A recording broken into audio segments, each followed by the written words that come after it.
Vivimos en un mundo en constante cambio que usted merece entender, porque es imposible interpretar la realidad que vivimos sin conocer cada uno de sus colores. Porque muchos son los tonos de la actualidad. Presentamos Matices. Una producción de Noticias Monumental.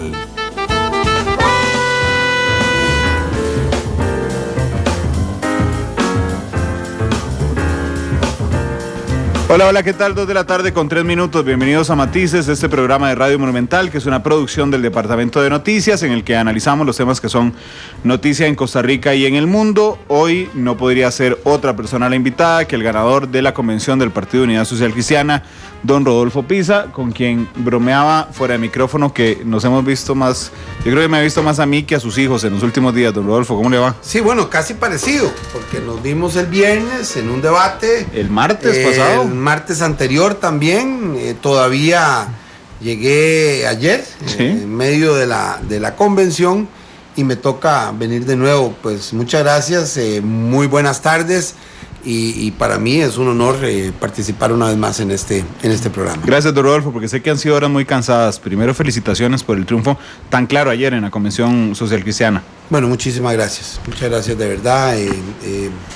Y muchas gracias especialmente a los costarricenses que nos acompañaron en ese proceso. 25,000 voluntarios de todas las edades participaron en el proceso. Yo estoy muy agradecido con cada uno de ellos en todos los distritos del país. Agradezco también, obviamente, a los que acompañaron a don Rafael Ortiz. Me parece que hicieron un esfuerzo muy importante, lo mismo que don Rafael. Y que bueno, ahora la tarea es seguir adelante y tratar de sacar adelante este país. Don Rodolfo, cuando yo anunciaba que lo tenía hoy nuevamente en Matices, me decían, pero que él más le va a preguntar. Si al martes le preguntó un montón de cosas, el viernes en el debate. Y yo le respondí a la gente que me preguntaba eso, que es que la entrevista del martes era más para conocer sus ideas de algunas cosas. El viernes, por supuesto, era un debate de ideas. Creo que lo logramos, hacer un debate de ideas. Sí, yo creo que el tiempo y el manejo y el formato fue muy adecuado para plantear temas de política. Sí, que era la idea, que la gente saliera a votar informada. Pero yo quiero conocerlo más a usted en lo personal, a don Rodolfo. Encantado. Y voy a empezar por un tema que le podrá parecer superfluo porque me llama la atención. ¿Es cierto que usted se llama Rodolfo Emilio Francisco Manuel de Jesús? Sí.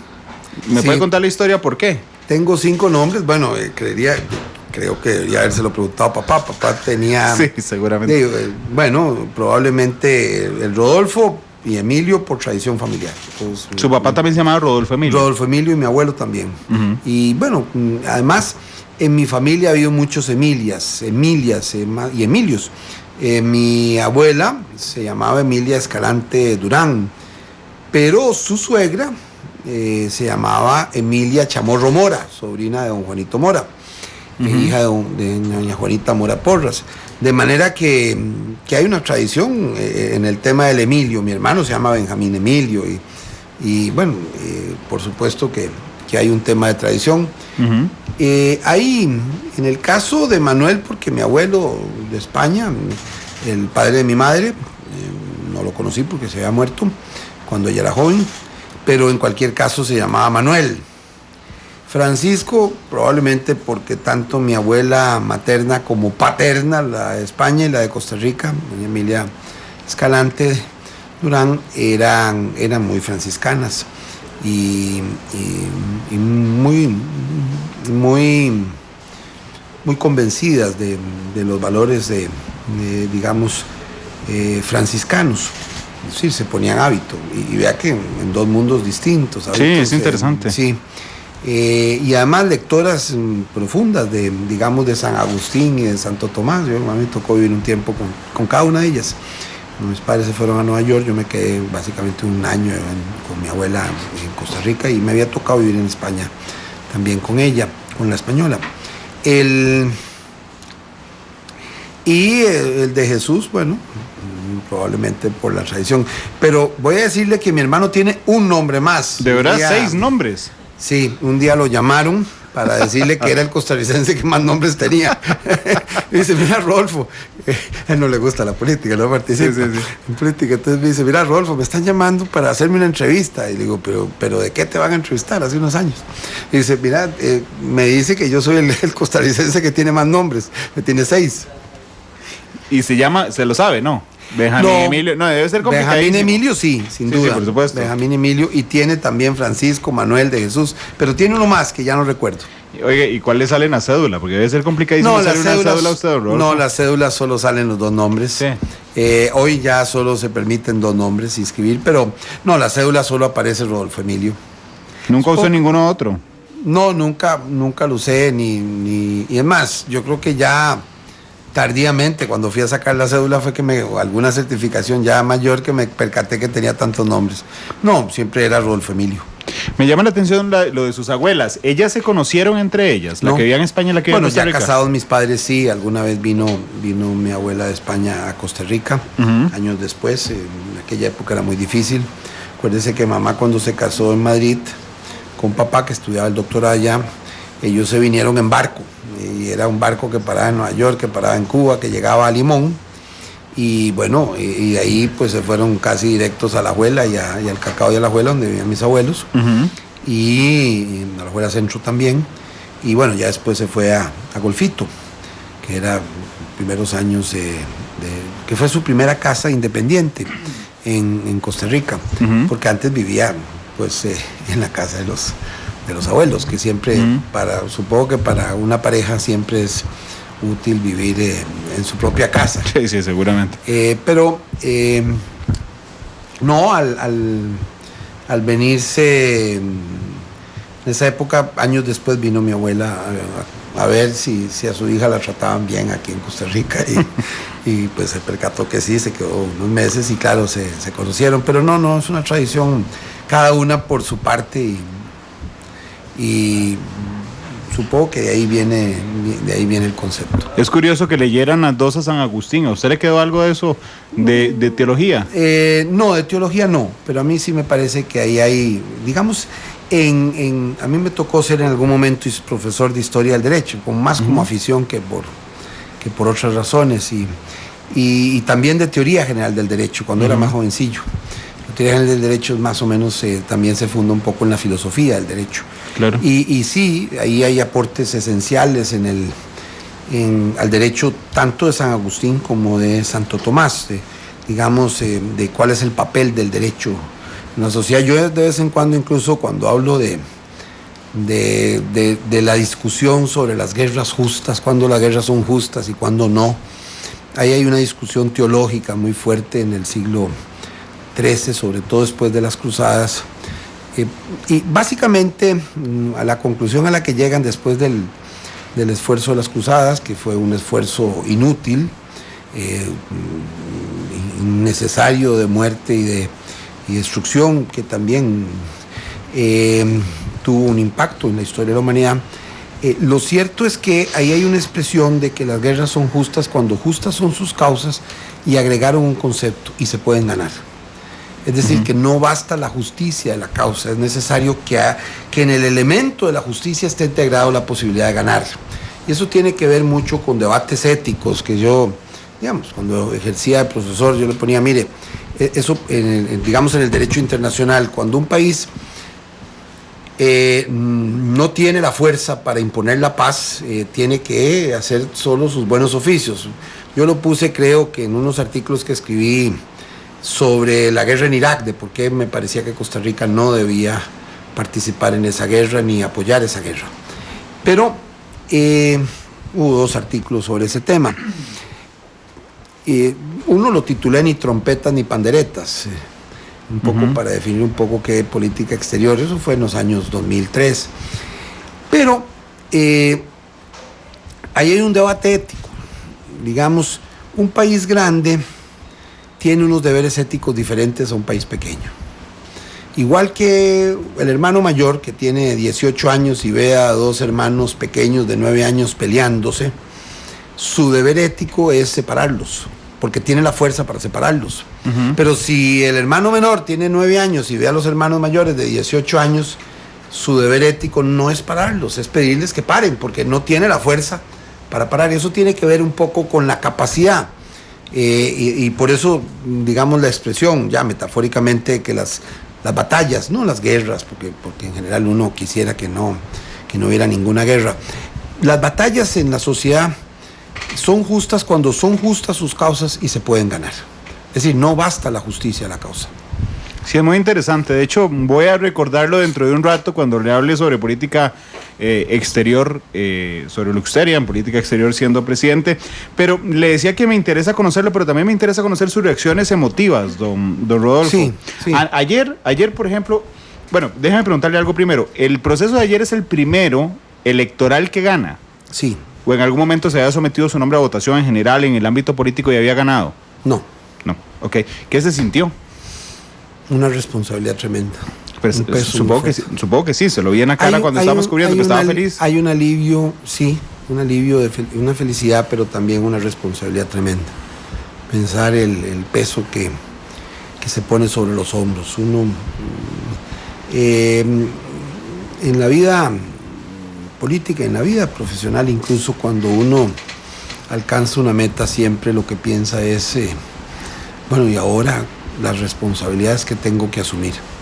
Y yo creo que tal vez es parte de mi condición humana, digamos, cuando uno se casa, cuando uno tiene hijos, es el momento más alegre de la vida cuando uno tiene un hijo, sí. Pero al mismo tiempo uno empieza consciente o inconscientemente a pensar, bueno, y ahora no me puedo dar ciertos lujos que me podía dar cuando no tenía un hijo, porque ahora tengo una responsabilidad de sacarlo adelante. Ojalá que me cuide la salud para que no queden desvalidos. Y entonces uno piensa también en la responsabilidad, y es un peso importante a nivel de política también. Cuando usted le ponen el peso de ser representante y líder de un partido, de una historia que tiene obviamente luces y sombras, pero mucho más luces que sombras. Entonces usted dice, usted se pone a pensar, bueno, ahora tengo una responsabilidad mayor, ya tengo que representar a un pueblo y a una sociedad que está esperando y que uno no tiene derecho a defraudarla. ¿Usted intuía que su triunfo iba a ser tan grande en cantidad en diferencia de votación? Yo intuía que había mucho apoyo, mucho apoyo a nivel de todas las comunidades.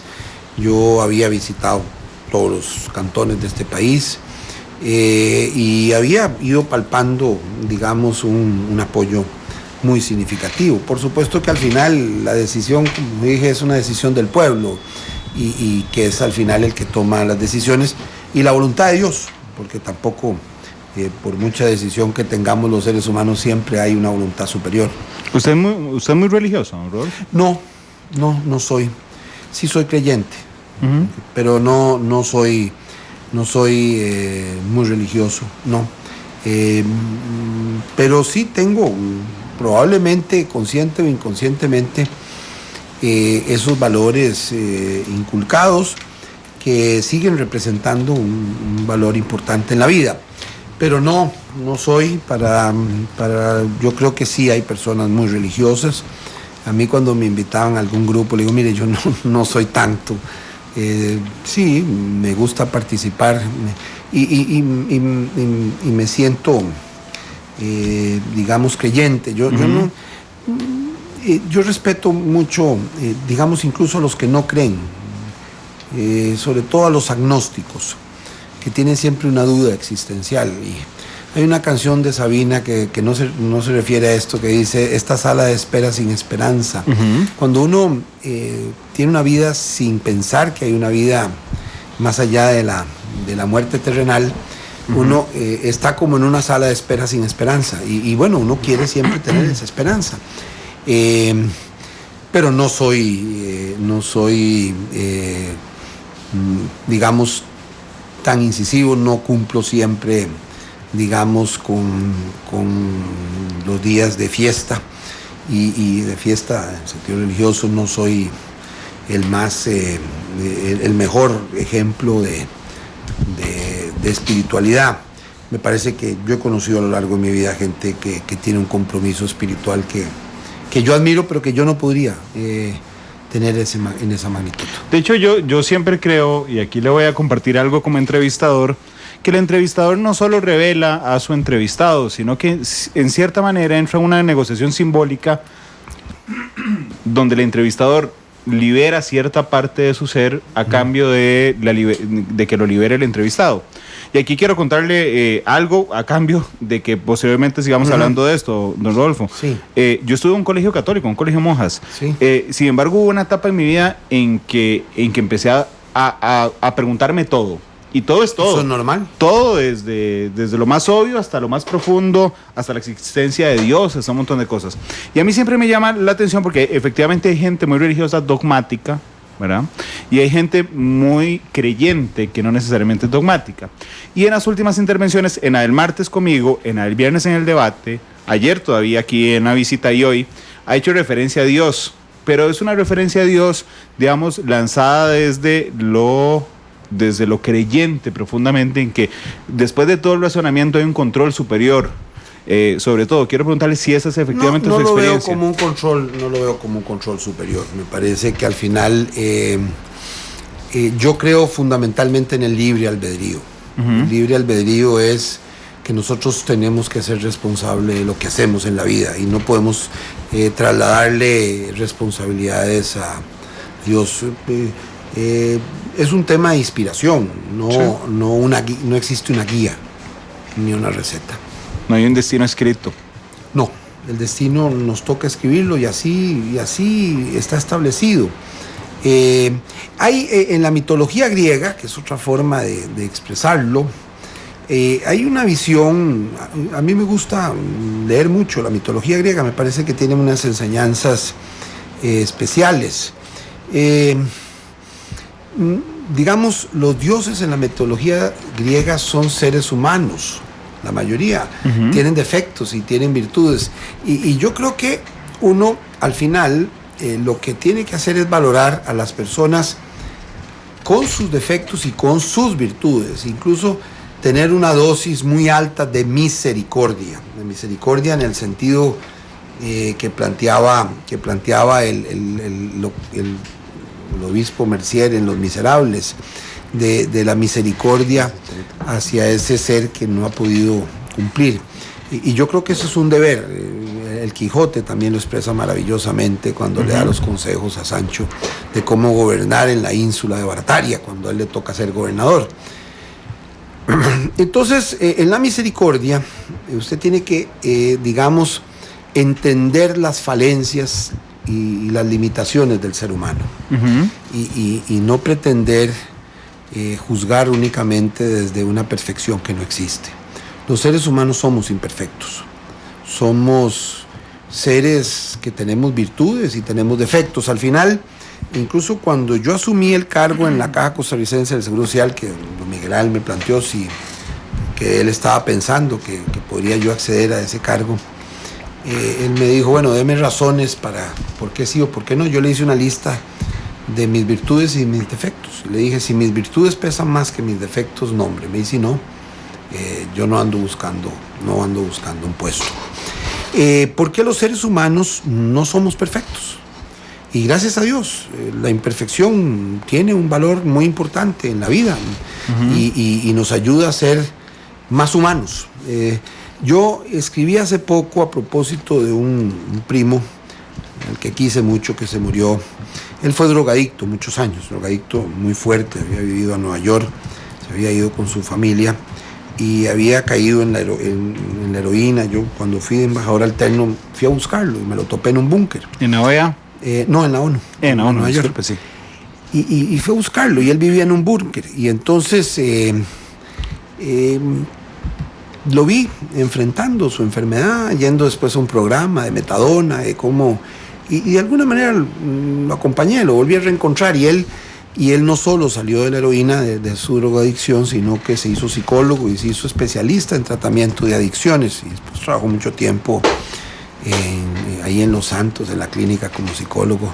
Y después creo que en Turrialba hizo un trabajo muy importante en eso. Pero yo lo que señalé en un artículo que escribí a propósito de ese dolor, de la pérdida de una persona a la que estimaba muchísimo, dije, yo lo titulé Contaminados de Humanidad. La humanidad, los seres humanos estamos contaminados de humanidad y también contaminados por tanto de defectos y de limitaciones. Yo admiro, por supuesto que yo admiro al que nunca cayó en las drogas, pero admiro más a aquella persona que pone en el Facebook hace 4 años, 13 días y 14 horas estoy libre de las drogas. Eso requiere una fortaleza y una valentía tremenda. Y ahí entonces está el ser humano contaminado de humanidad. Creo que a la hora de juzgar, digamos, cuando yo ejercí de juez, a la hora de juzgar tenemos que siempre tener presente ese elemento. Juzgar incluso con misericordia, sin lenidad. Es decir, sin violentar la norma legal, porque nosotros somos parte de ese proceso, pero sí con misericordia. Es interesante, usted lo que me ha dicho hoy me acaba de recordar un libro, de hecho busqué el autor porque lo leí hace años y no me acordaba quién lo escribía. Esa es una de nuestras diferencias, pues usted siempre se acuerda de los autores. No crea que tanto. No tanto. A veces me pareciera que sí. Bueno, se llama Los 36 hombres justos. ¿Alguna vez tiene el gusto de leerlo? No lo de leí. Sam Byrne, donde dices, es una novela judía donde señalan que por generación nacen 36 hombres justos, que es justamente la condición de Dios para mantener el mundo en pie, y que cuando muere uno nace otro, pero los 36 hombres justos no necesariamente son nuestro estereotipo correcto, sino que tiene que ver con la justicia de la humanidad. Muy interesante, don Rodolfo, si alguna vez lo quiere leer. Voy a repasarlo, muchas gracias por... pero yo cuando decía en la mitología griega, todos esos personas que son Aquiles, Ulises, que todos son hombres admirables, tienen su propio talón, su propio talón de Aquiles, para decirlo con ese nombre. Y entonces el hombre casi perfecto desde el punto de vista físico, de fortaleza, tiene también un talón de Aquiles por el que puede ser muerto. Y entonces ahí siempre hay ese elemento que juega en la vida de los seres humanos. Sí, que lo contamina de humanidad, los dioses de la mitología griega. Que lo contamina de humanidad. Don Rodolfo, le agradezco mucho que se haya abierto así al inicio de la entrevista, sobre todo porque, vamos a ver, es candidato de un partido que se llama Unidad Social Cristiana, y usted hace un rato me dijo que no era muy religioso, que conste que no lo tacho ni bien ni mal, pero le agradezco que se haya abierto así. Eso no le puede jugar en contra con el nombre del partido, no ser tan religioso. No, yo soy creyente. Yo soy creyente sin ninguna duda, pero yo he encontrado gente que es de verdad religiosa, y entonces yo, al compararme con ellos, soy poca cosa. Yo una vez fui a una conferencia de un cardenal en Estados Unidos, el Fulton Sheen, un gran orador y él empezaba su conferencia: bienvenidos todos nosotros pecadores. Los seres humanos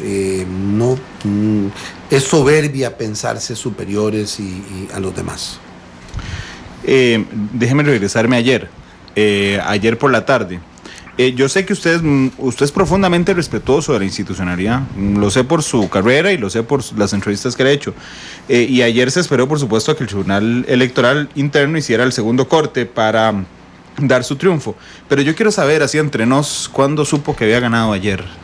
¿Quién se lo dijo? Bueno, yo lo presenté al cerrar las mesas, sin ninguna duda. Pero alguien llegó y le dijo: Rodolfo, ganamos.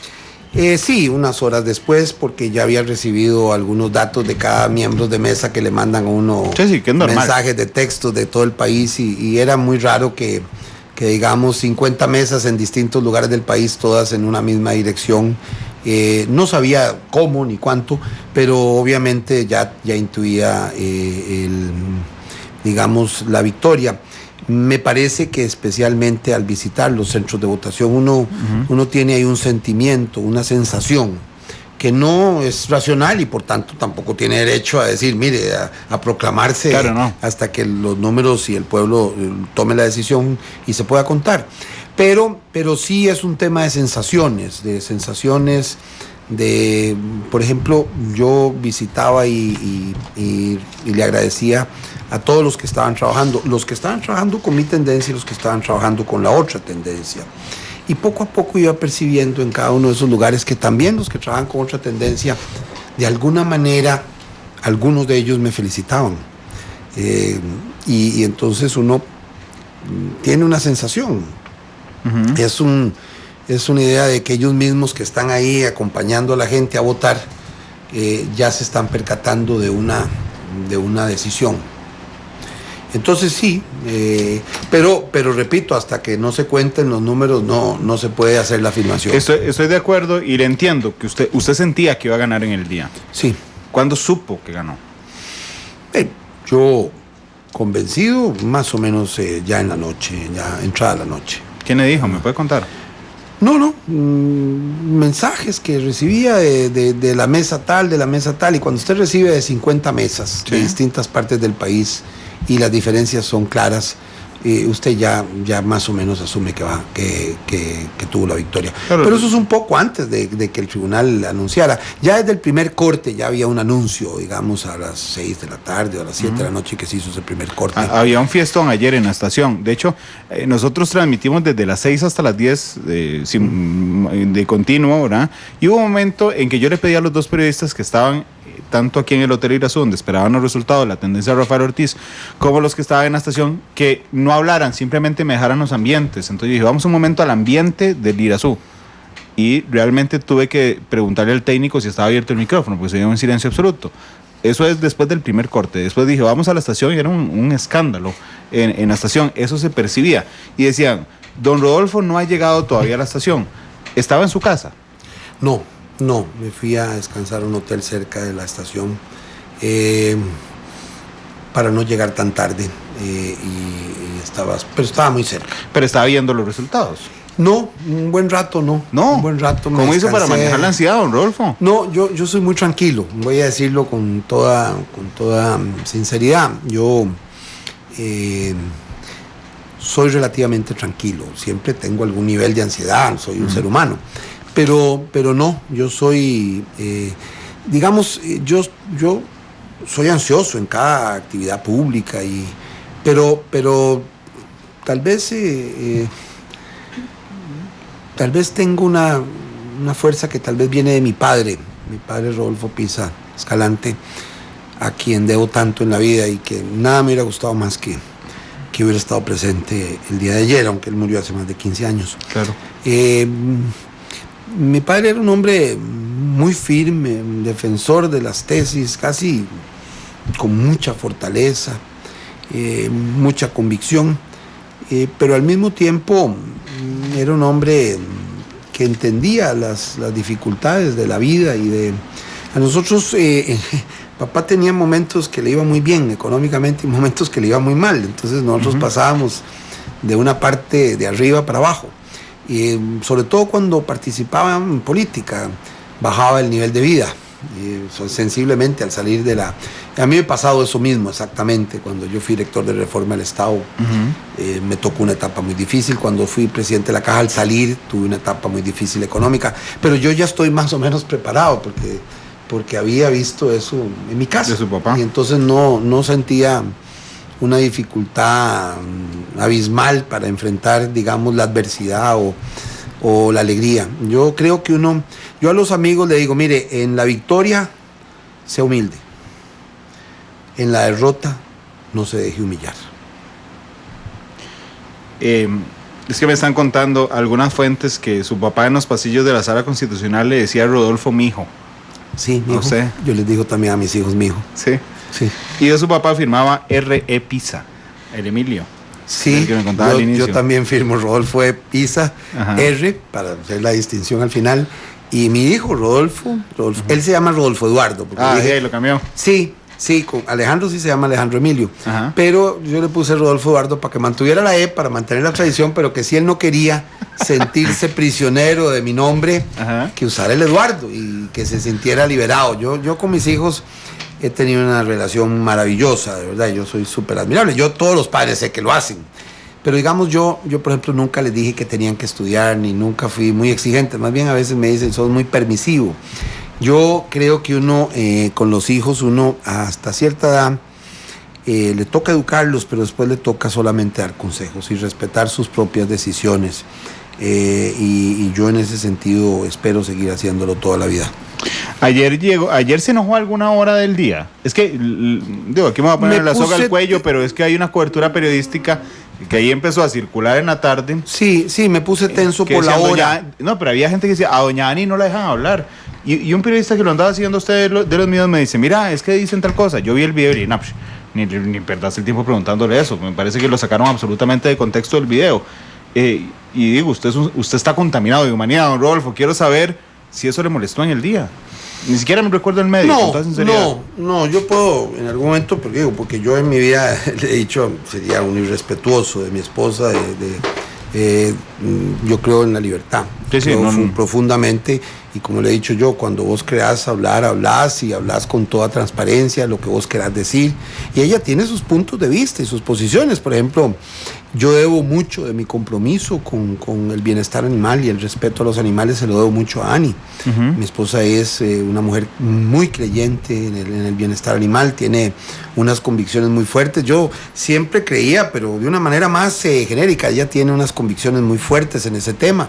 Bueno, y ella me ha convencido, y yo me he convencido, obviamente, de que era muy importante dar una lucha por los animales, y me he convencido que la violencia contra los animales tiene una directa relación con la violencia con los seres humanos.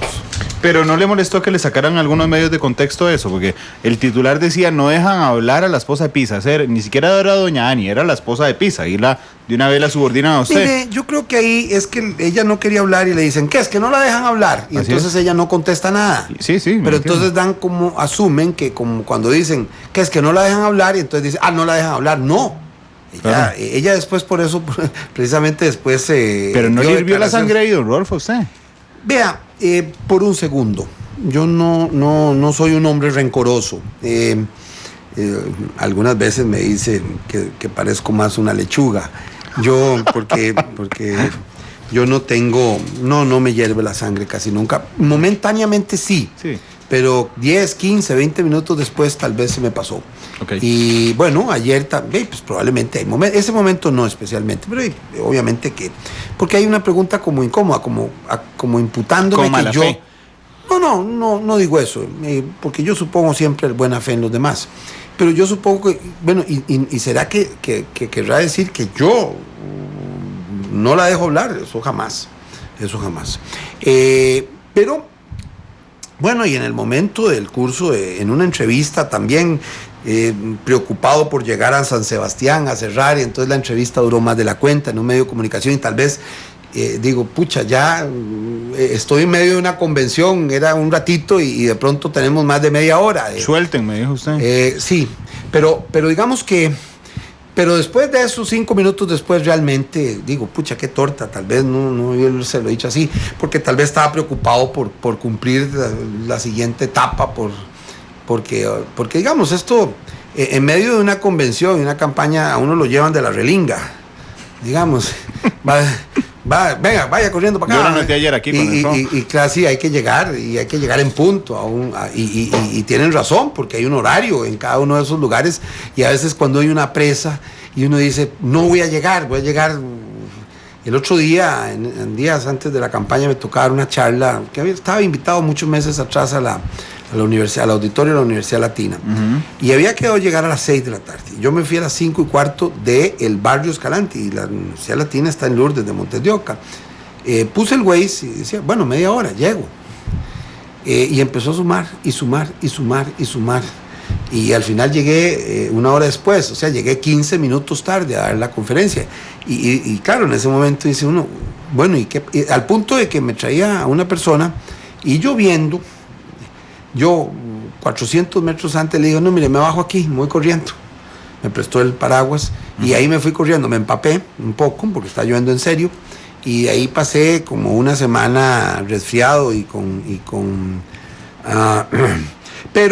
pero digamos, más allá con toda sinceridad, yo no creo que pase ni mucho tiempo, en muy pocos minutos, en que pueda sentirme alterado. Usted se exaspera poco.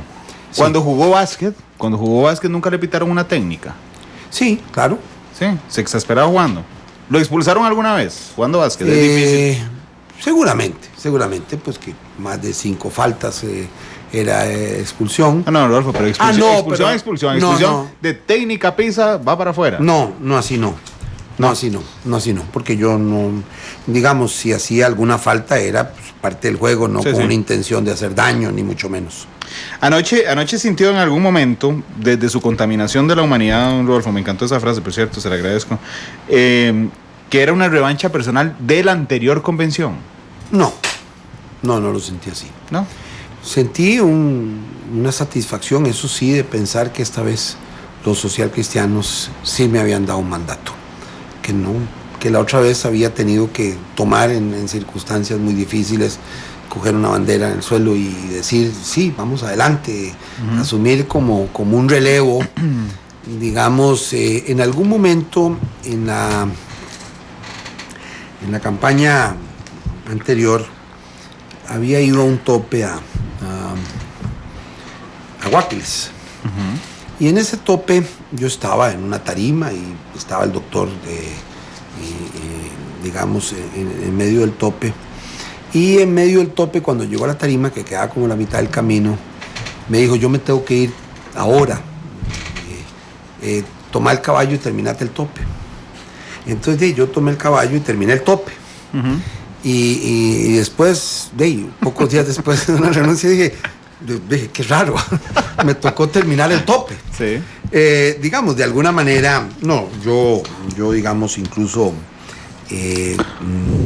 digamos, cuando he perdido, también lo asumo yo tengo claro que uno gana, se puede ganar perdiendo y se puede perder ganando. Uno podría pensar que en 2014 usted perdió ganando. Hoy está donde está. Yo creo que sí. Primero, viera la satisfacción para mí de demostrar que el partido no estaba muerto y de demostrar que había aumentado el número de diputados y que los que decían que estaba muerto, no, el pueblo había dicho que no se podía para mucho más, pero era esencial demostrar que el partido crecía al doble. En porcentaje pasó prácticamente el 3% al 6% para presidente y al 10% para diputados. Y créanme que yo ese día lo celebré. Celebré porque para mí la tarea principal estaba cumplida, era demostrar que había cumplido mi deber. Yo la política la asumo como un deber. Yo no soy un hombre ambicioso.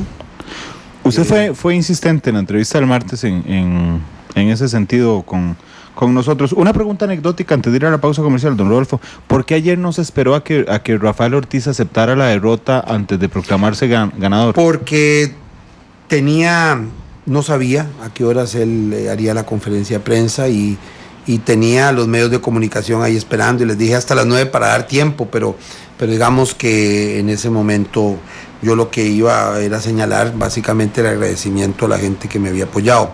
Él, cuando estaba en la conferencia de prensa, él me llamó y después yo salí muy rápidamente y lo llamé. Y entonces él estaba en otra conferencia de prensa. Bueno, yo tengo una magnífica relación con don Rafael, más allá de las diferencias naturales entre los seres humanos. Yo creo que compartimos muchísimo más de lo que pues las pequeñas diferencias que tenemos en temas específicos que siempre se podrán encontrar. Yo creo que él ha sido un magnífico diputado. Yo defendí con mucho orgullo que él fuera jefe de fracción y que él fuera presidente de la Asamblea Legislativa. Yo soy un lector, digamos, ecléctico, como todo lo tico. Los ticos somos relativamente eclécticos, o sea, nosotros, eso se refleja en las ferias, digamos, de pueblo. En la feria de pueblo la gente dice, vamos a comer comida tica, y al final comes un chop suey, unas pupusas, un hot dog, unos churros españoles, tal vez un gallo pinto, tal vez una pizza, y al final uno dice, bueno, aquí se está reflejando las comidas de Costa Rica, y que todas tienen un origen en el exterior, pero que nosotros las hemos hecho ticas. Digamos, el costarricense es una virtud. Cuando yo empezaba estudiando arquitectura, antes de estudiar derecho, después me salí porque no era suficientemente desestructurado, o tal vez no era genial, y como creo que lo es mi hijo, el que es arquitecto. Pensé que había que buscar un orden. Entonces yo de niño me leía, digamos, lo que fuera la construcción de las ciudades, digamos, lo que fue Canberra, lo que fue Washington DC, lo que fue Brasilia, cómo se renovó París, o cómo, y al final, con los años fui descubriendo que la vida es mucho más rica, que la vida está llena también de esos sabores y olores de las ciudades que reconocen y expresan los distintos puntos de vista. Dicho sea paso, yo creo que en la vida uno debe ser casi como un arquitecto, en el sentido más metafórico. El arquitecto sueña con una cosa que no existe, pero que se puede construir. Es decir, no construye castillos en el aire. Se imagina con un presupuesto, se lo imagina con un terreno específico, y entonces da una respuesta ideal a un problema, pero no utópica. Y yo creo que en la vida uno tiene que ser idealista y no utópico. Los utopistas en general no atienden los problemas de la sociedad, pero el idealismo sí, porque el idealismo es mirar a las estrellas con los pies en la tierra. Dice Gustavo Araya, el expresidente de la Cámara de Hoteles, sáquele el lado jocoso a don Rodolfo, que cuente un chiste, porque sí, de fijo lo tiene. Sí, no, bueno, lo que pasa es que hay algunos... ¿Cómo? No, después tal vez, pero lo que pasa es que al final hay algunos pasados. Bueno. Pero en cualquier caso, porque yo casi siempre hago una anécdota con un chiste, digamos. Sí, me encanta. A mí me gusta mucho una expresión de un poema de José Martí, que dice: de todas partes vengo y a todas partes voy, arte soy entre las artes y en el monte, monte soy. Eso lo que quiere decir es que uno, cuando está en una mesa de amigos y con algún traguito extra, o disfrutando con la familia, uno tiene que disfrutar muchísimo. Yo paso contando chistes y me encantan que me cuenten chistes. Algunos pasados, me quedó claro hoy. Sí, hay algunos pasados que puede ser que no sean los más prudentes, pero que expresan muy bien. Claro que depende mucho. Si están hablando de cuentos de chistes de animales, entonces ya uno se acuerda de un montón de animales, del de la tortuga, del león, del ratoncillo. Por supuesto también aquellos, los chistes españoles cortos también me hacían mucha gracia, digamos. Había un cuentachistes español que decía básicamente ese chiste. Él llega al pueblo en el tren y dice: doctor Carlos Sandoval, especialista en enfermedades venéreas, 100 enfermos, 80 curas. Y entonces el tipo se queda viendo y dice: joder, ¿cómo está el clero en este pueblo? y digamos después, o el tipo llega a la casa y está la mujer con otro y le dice: oye, ¿pero qué hace este tío en la cama? Y dice: pues maravillas. O te invito este domingo a casa. No, mira, fíjate que tengo a mi mujer embarazada de Díaz. Hombre, tráete a Díaz también, por favor. Bueno, esos son cortos.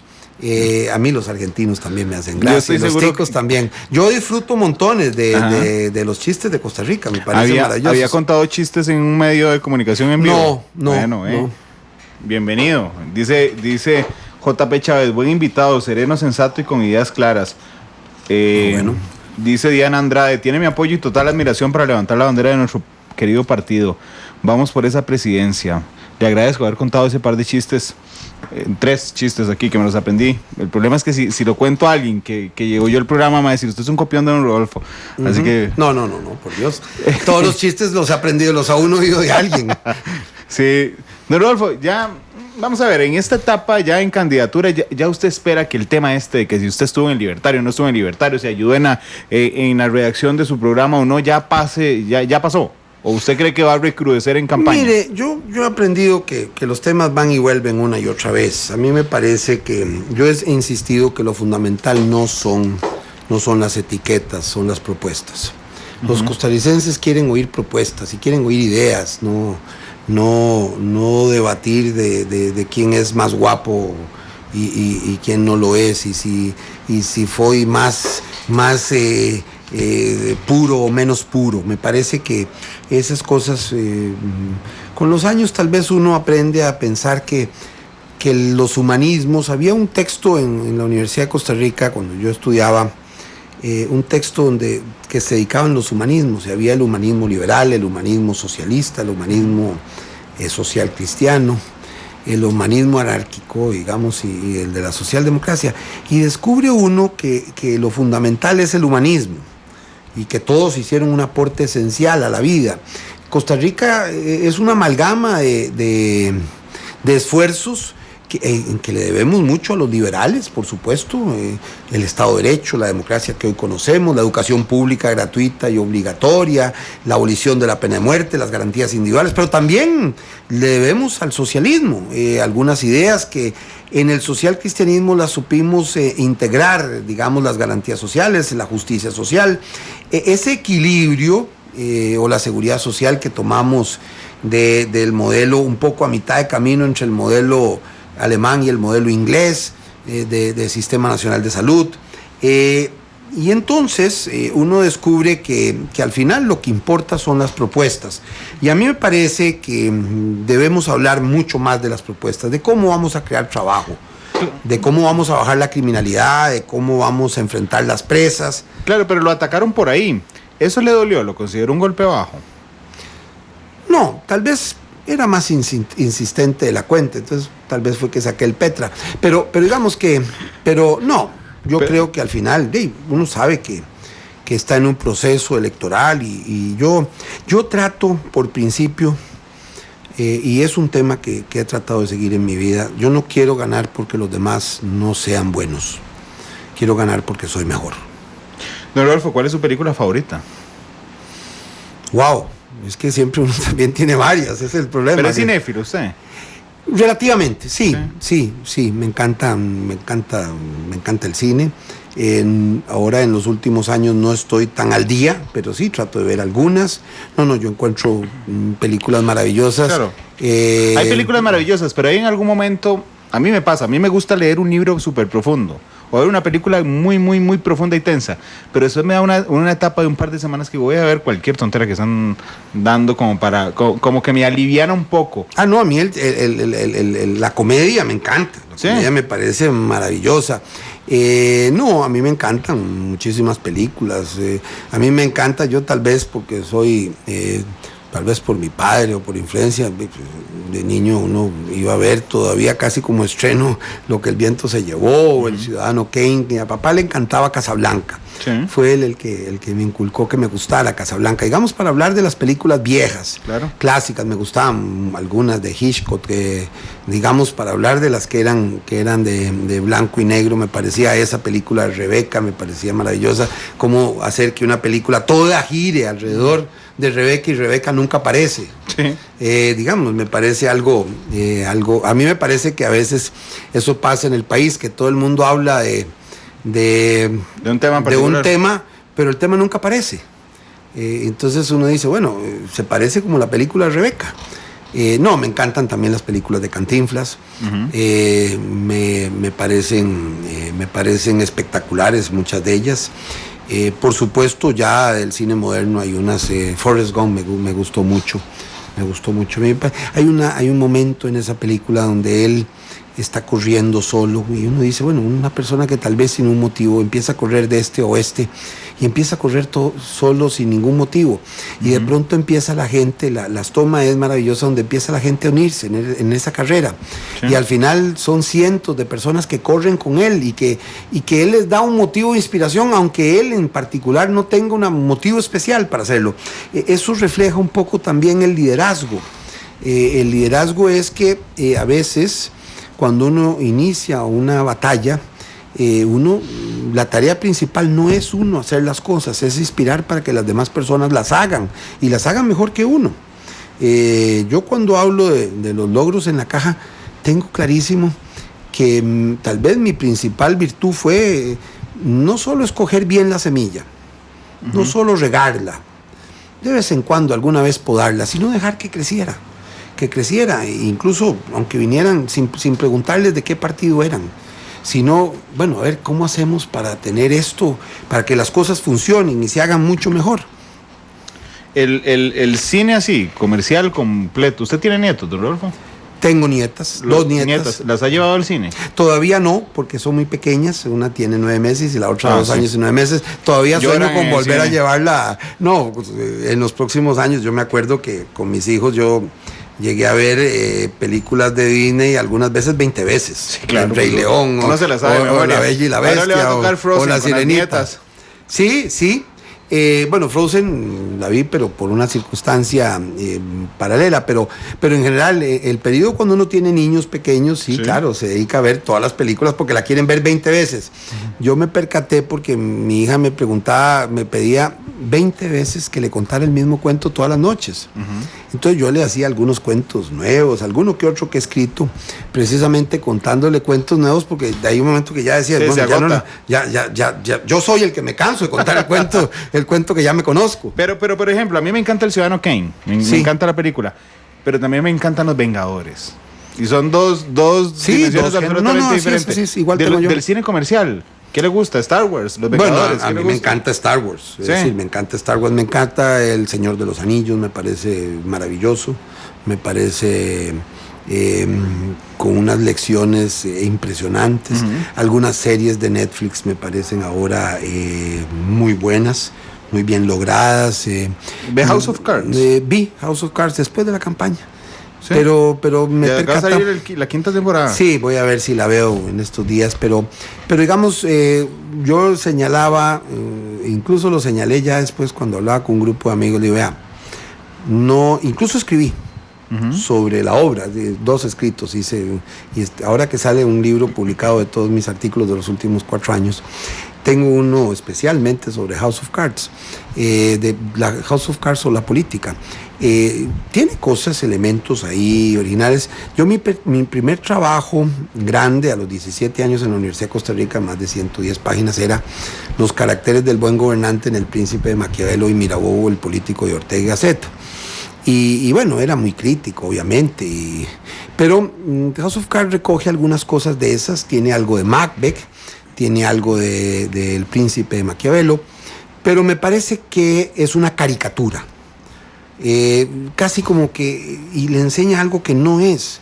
La política no es una casa de cartas, la política no se trata de sentarse en una silla. Ese no es el objetivo de la política. La política no es malévola como Frank Underwood. Digamos que, no le voy a decir que es un mundo de rosas. Uno en la vida, no solo, uno cuando se mete a un bananal se va a encontrar culebras. Uno cuando se mete a coger café se va a encontrar coloradillas, pero al final no debe perder de vista que lo que explica el café no son las coloradillas, son el grano que al final recogemos y que disfrutamos en una taza de café. Pero Underwood existe. Mire, no lo sé si en esa dimensión, me parece demasiado exagerado. En la historia hay casos todavía más dramáticos, digamos Shakespeare, el Macbeth de Shakespeare tiene todavía más dramático. Pero me parece que ahí hay un error. El objetivo no es sentarse en una silla, el objetivo es qué podemos hacer desde esa silla por los costarricenses o por la sociedad. Cómo podemos de verdad bajar la criminalidad, enfrentar las presas, lograr mayor equidad. Y mayor crecimiento económico y tener más empleos decentes. ¿Cómo podemos limpiar ríos y tener patos en el Torre? Yo sé que la gente a veces cuando uno dice eso, hasta memes me han hecho. No, lo que sí me dijeron un día de esos, que no es gracioso, es que me dijeron, que no estoy seguro, no soy especialista en patos, pero es que un día esto me dijeron, no hay patos en los ríos, hay patos en los lagos. De hecho, en los ríos también hay. Vea, es una expresión metafórica. Sí, claro. Y yo no es original mía. Yo se la debo a Enrique Tierno Galván, que era alcalde de la ciudad de Madrid, que dijo: espero que algún día el Manzanares vuelva a tener patos. El río Manzanares es un río tan asqueroso como hoy lo es el Torres. Y él, como objetivo de campaña de su alcaldía de Madrid, él era un socialista democrático, era cuando España se abría a la democracia. Por eso hay una canción de Sabina que dice: extraño como un pato en el Manzanares. Sí, hubieron patos. Así estoy yo sin ti, usted y yo compartimos la afición por Sabina. Sí, así es. Pero digamos que de ahí viene esa canción, de ahí viene esa expresión: extraño como un pato en el Manzanares. No, es una expresión, obviamente lo que se trata es de que haya peces otra vez, de que nos volvamos a poder bañar en un río limpio. Creo que avanzamos demasiado en el tema de la cobertura boscosa y tenemos que seguir en esa dirección. Avanzamos también en la protección de los parques nacionales y tenemos que seguir garantizando esa vocación, pero nos queda unas tareas pendientes muy importantes. Primero, el medio ambiente en la ciudad. Porque hoy la mayoría de los costarricenses vive en zonas urbanas, que quiere tener un ambiente mucho más sano. Y luego el tema de los ríos y de las costas. Usted sabe que ahora que hablaba de House of Cards, yo, para explicarme a mí mismo, algunas veces el triunfo de Trump en Estados Unidos, me parece que el éxito de la serie tiene que ver además con lo que los estadounidenses decidieron. Don Rodolfo, tenemos un montón de consultas en redes sociales. A ver, sí. Para ir a la pausa, ¿usted participó en una reunión en que estuvo Ricardo Toledo, Mónica Nángel, Rafael Ortiz y usted? Hace un par de meses. No, hace más tiempo sí. Yo soy muy amigo de Mónica Nángel y soy amigo de Ricardo Toledo, pero no recientemente. En esa reunión más antes, entonces, de lo que le estoy preguntando, en algún momento... No, antes de que pensara que Rafael Ortiz fuera candidato. Ah, bueno, ok, no se reunió como candidato, como precandidato con Rafael Ortiz. No. Yo he conversado con él en los debates antes y hemos dicho, bueno, sigamos defendiendo la bandera roja y azul y defendiendo a nuestro partido. Eso es básicamente los temas. Usted me dijo la vez pasada en la entrevista que no habían hablado de que don Rafael pudiera ser su vicepresidente, pero quiero preguntarle, con base en información que nos están mandando de esa reunión, que ya usted me confirmó que es falsa, si en algún momento su equipo le planteó, no usted, su equipo, a don Rafael ser vicepresidente y que no existiera convención. Sí, alguna gente me lo planteó, pero yo he dicho que el tema de las vicepresidencias es una decisión que tomaré yo en los próximos meses, tomando en cuenta un montón de variables y de valores que hay que tomar en cuenta y por supuesto también con mucha responsabilidad. ¿Su equipo no se lo planteó a él bajo instrucciones suyas? No, yo nunca mandé a mi equipo a dar con instrucciones, en ningún caso. Hubo 2 personas que en algún momento me dijeron, mira, yo querría ser de amable para un componedor, con mucho gusto vaya, pero yo no mando instrucciones. Hoy hemos conocido realmente a don Rodolfo Pisa. La semana pasada la intención era conocer sus ideas, el viernes contrastar sus ideas, ayer conocer sus ansiedades políticas en la convención y hoy es conocer al candidato del Partido Unidad Social Cristiana. ¿Sabe que no le planteaba ningún precandidato hasta que es candidato el tema de política exterior? Sí. Porque ya es muy específico. Y me encantaría saber, si usted fuera presidente, don Rodolfo, ¿qué haría con Nicaragua? Bueno, lo primero es desnicaragüizar las relaciones exteriores. Me parece que son mucho más amplias. Me parece que Costa Rica tiene que volver a insistir una y otra vez en sus banderas históricas, que nos han colocado en el concierto de las naciones y nos han brindado mucho respeto. El tema de la protección del medio ambiente, que tiene que ser una bandera de Costa Rica, por encima de los partidos, de quien esté al frente de la política exterior. El tema de los derechos humanos, Costa Rica tiene una historia de defensa de los derechos fundamentales que debe seguir siendo una bandera esencial. El tema de la defensa de la democracia, que son tareas, el tema de la solución pacífica de controversias. Ahí Costa Rica tiene una voz que no debe dejar que se ahogue. Y por eso, más allá de las amistades y el respeto que tenemos a los demás países y a la soberanía de los demás países y al derecho de no intervención, nosotros siempre no podemos perdonar lo que no nos perdonamos a nosotros mismos. Por supuesto con respeto a la soberanía y entendiendo que hay limitaciones. Creo que también tenemos que fortalecer la amistad con los países con los que históricamente mantenemos vínculos. Obviamente los países europeos, Japón,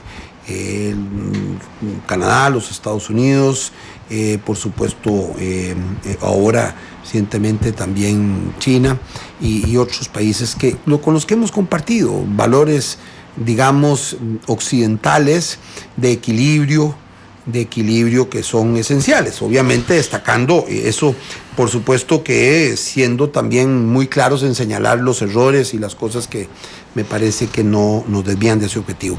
Tenemos que entender que vivimos en Centroamérica y en ese sentido tendremos que seguir levantando nuestra bandera en defensa de nuestra soberanía siempre.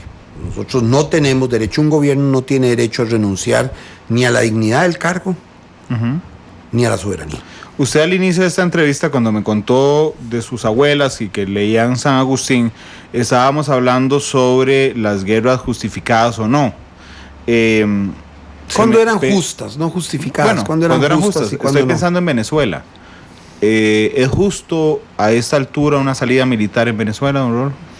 Yo preferiría que esa no fuera. Yo creo que el pueblo, creo que se ha perdido la oportunidad que dio el propio pueblo a la hora de votar libremente y escoger un parlamento democrático, con una amplísima mayoría. Creo que lo que ha sucedido ahí es violenta la Carta Democrática de nuestro continente, que además firmamos todos los países y que Costa Rica fue un impulsor decisivo. Me parece que el respeto al derecho es la garantía de la paz universal. Si gana las elecciones le toca a un vecino tal vez incómodo, Donald Trump. ¿Qué le parece la presidencia de Donald Trump en Estados Unidos? Su actitud, se salió del Acuerdo de París. A mí me parece un error el haberse salido del Acuerdo de París. Tengo claro que no, nosotros tenemos que defender mi papel será defender a Costa Rica y defender los valores de Costa Rica. Respeto los puntos de vista de naciones, de otras naciones, porque al fin y al cabo los pueblos tienen el derecho de elegir a sus gobernantes.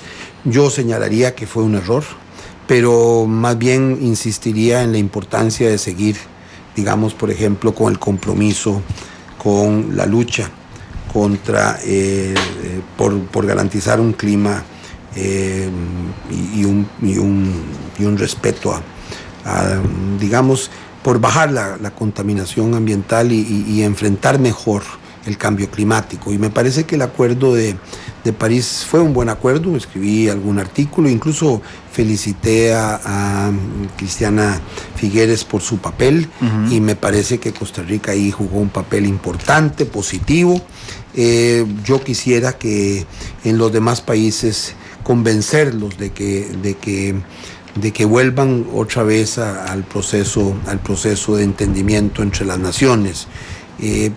Siempre habrá discrepancias, como es obvio, pero obviamente también entiendo que no me toca a mí decidir lo que corresponde a otra nación.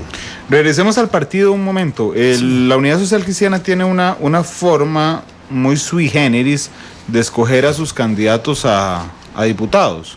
Y de alguna forma, Rodolfo, no sé si usted lo comparte conmigo, le resta influencia al candidato presidencial. Los que escogen son las asambleas provinciales. Con los resultados que ya tiene, ayer lo más mediático era quién iba a ser el candidato, pero con los resultados que tienen las asambleas, ¿cómo han ido conformándose para ver si usted podría tener una mayoría en esas asambleas que le permitan tener cierta incidencia lógica en la escogencia de candidatos a diputados? Bueno, yo estoy muy contento porque hay muchas mujeres y muchos hombres muy capaces que han estado luchando por llegar a la Asamblea Legislativa, y con muchos de ellos trabajaría y me sentiría muy a gusto.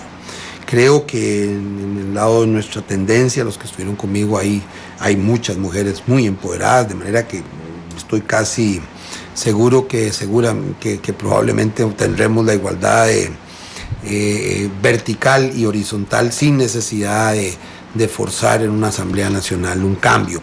Por supuesto que habrá que cumplir la ley, pero estoy convencido de que habrá el entendimiento y la capacidad para encontrar esos acuerdos entre los candidatos a diputados y los valores que defienden. Me parece que ahí eso sí es esencial. Hay valores que debemos comprometernos como social cristianos. Me parece que la Carta Social Cristiana de Costa Rica fija unos criterios que deberían ser guía y norte para todos los diputados, y por supuesto en el ejercicio del gobierno me tocará también convencer a los diputados propios y a los ajenos. No me tocará gobernar con mayoría absoluta en la Asamblea Legislativa, creo que en este momento no es esperable, y entonces tendremos que encontrar acuerdos razonables. Yo repito algunas veces que en la última campaña me había tocado repasar los programas de gobierno de 5 partidos, incluido el mío, y descubrí que más del 60% de las propuestas eran coincidentes, que había un 20%, digamos que no estaban en todos, pero que podían ser complementarias, y un 20% de discrepancias, en algunos casos más, en otros casos menos.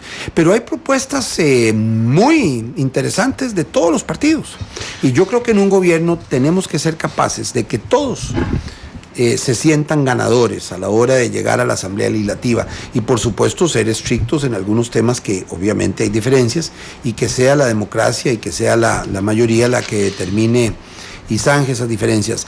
Yo soy amigo de encontrar equilibrios, de buscar, ese mínimo común denominador, y encontrar un acuerdo entre un movimiento que quiere un extremo y el otro movimiento que quiere otro extremo. A mí me parece que el éxito de las naciones pasa mucho por entender que los países necesitan siempre tener un pie en la historia y en lo que ha venido construyéndose a lo largo de la historia, y un pie siempre en el futuro. Es decir,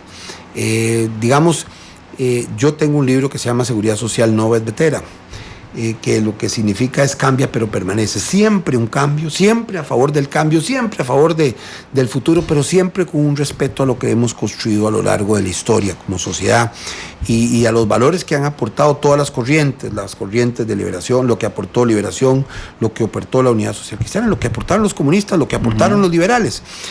Claro que hay algunos puntos en que hay diferencias, sí, por supuesto, pero hay también muchos puntos de coincidencias que hemos ido como sociedad amalgamando en una cosa que llamamos Constitución. Que haya que hacerle ajustes, sí, siempre hay que hacerle ajustes, pero ahí están unos valores y unos principios constitucionales que siguen siendo válidos para sacar adelante este país. Don Rodolfo, el populismo se ha ido afincando en muchas naciones en el mundo con discursos antisistema.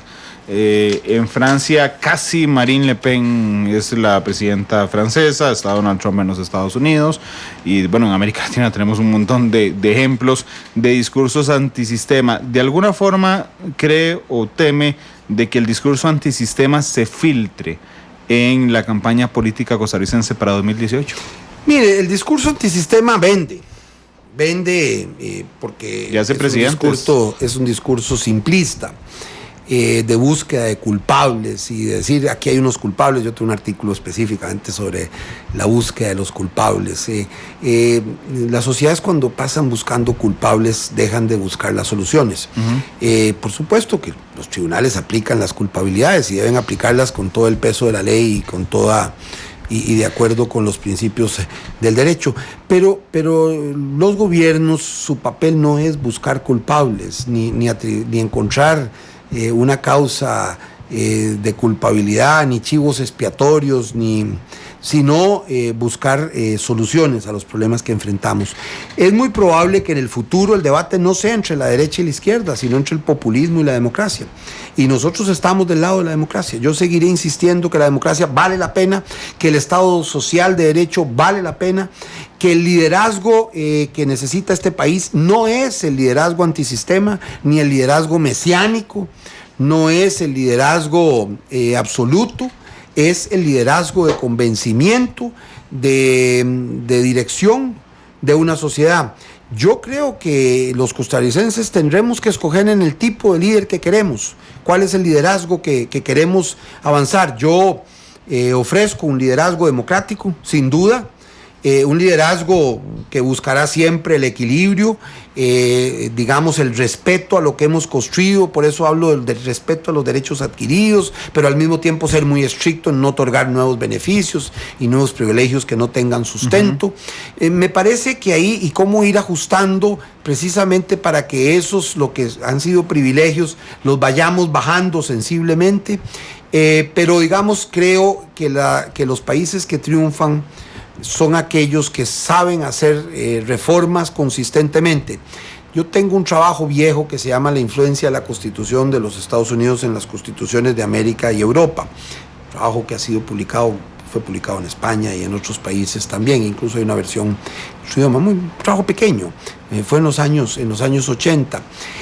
Ahí yo contrasto un poco el efecto de cómo de verdad construir una sociedad, una revolución que sea sostenible y viable, frente a, los discursos del populismo. A mí me parece que se parecen demasiado a aquellos discursos de Robespierre en la Revolución Francesa, que terminó llevando a la guillotina a mucha gente, a miles de franceses, y que terminó llevándolo a él mismo a la guillotina. Yo creo que hay liderazgos, y en la historia ha habido liderazgos que valen la pena seguir, porque son liderazgos inspiradores. A mí me parece que Abraham Lincoln es un liderazgo inspirador, en su momento Jefferson, obviamente me parece que es un liderazgo inspirador el de Konrad Adenauer en la reconstrucción de la Alemania después del nazismo. Hay muchos, Nelson Mandela, son ejemplos de liderazgos positivos, y nosotros lo que tenemos es que mirar, por no hablar de los costarricenses que han sido también muy importantes, tenemos que pensar en los liderazgos positivos. Winston Churchill, para enfrentar la amenaza la amenaza nazi en una situación que Inglaterra pasaba por muchas dificultades. ¿Usted se va a enfrentar a algún candidato populista? Mire, no lo sé, eso dependerá de las circunstancias y de la voluntad de cada uno de los... ¿No ve a ninguno a un populista? Bueno, yo no me corresponde a mí calificarlos. Yo voy a enfrentarme, digamos, con mis propuestas, con mis ideas, ser vehemente en lo que creo, siempre abierto a que me demuestren que tal vez hay una solución mejor. Pero creo que al final los costarricenses van a escoger las propuestas, van a escoger la autenticidad, van a escoger, digamos, la credibilidad y el equilibrio.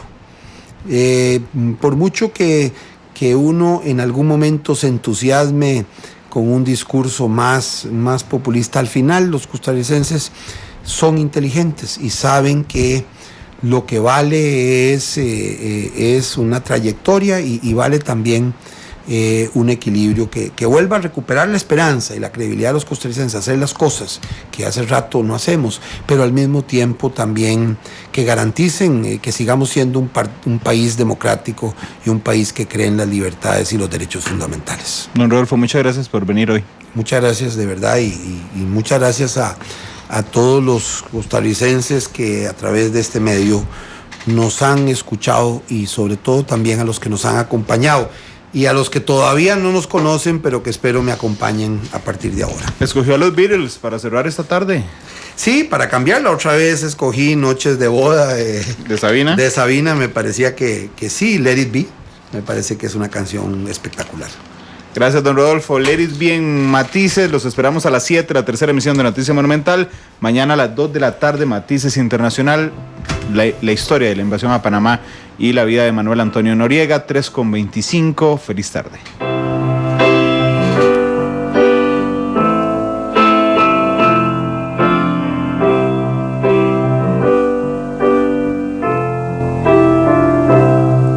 When I find myself in time